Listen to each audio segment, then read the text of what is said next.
กล่าวอวยพรปีใหม่แนวใดให้คนกล่าวมีเสน่ห์และคนฟังประทับใจเซฟคลิปนี้แชร์คลิปนี้ไว้ถ้าเจ้าแม่นคนหนึ่งที่พบปัญหาในการกล่าวอวยพรขาดความมั่นใจและโมโหโค้งหางในการกล่าวอวยพรข้าพเจ้าจะมาแบ่งปันเป็นของขวัญปีใหม่ให้ทุกๆคนการไปร่วมงานปีใหม่และอวยพรปีใหม่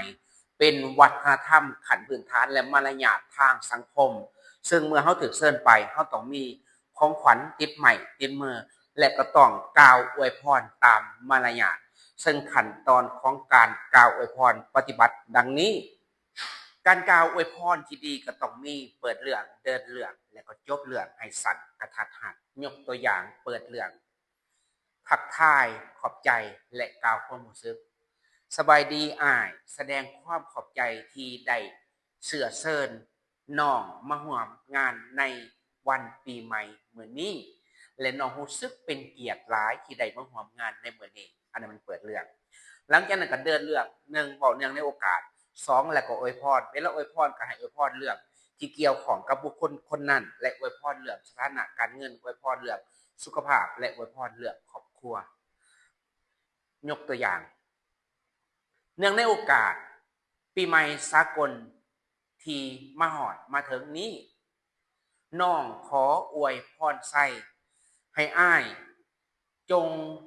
เฮ็ดเวียกเจริญก้าวหน้าในหน้าที่การงานเลื่อนยศเลื่อนตำแหน่งได้ขึ้นเงินรับคำเดือน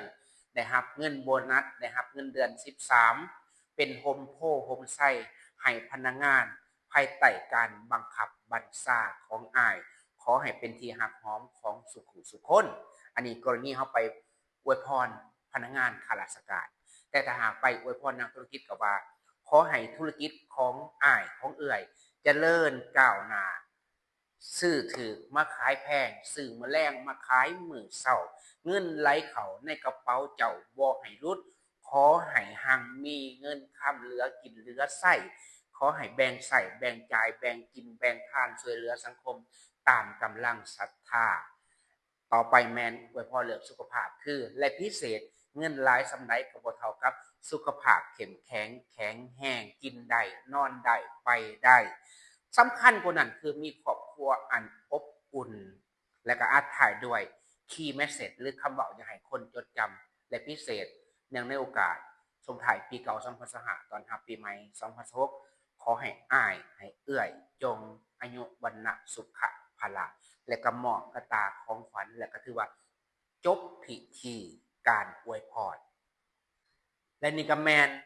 โครงหางการอวยพรปีใหม่ที่ข้าพเจ้าในนามผู้บริหารศูนย์ฝึกทักษะขอมอบเป็นของขวัญปีใหม่ให้ทุกๆคนและพิเศษเนื่องในโอกาสส่งท้ายปีเก่า2025ตอนรับปีใหม่2026ศูนย์ฝึกทักษะขอ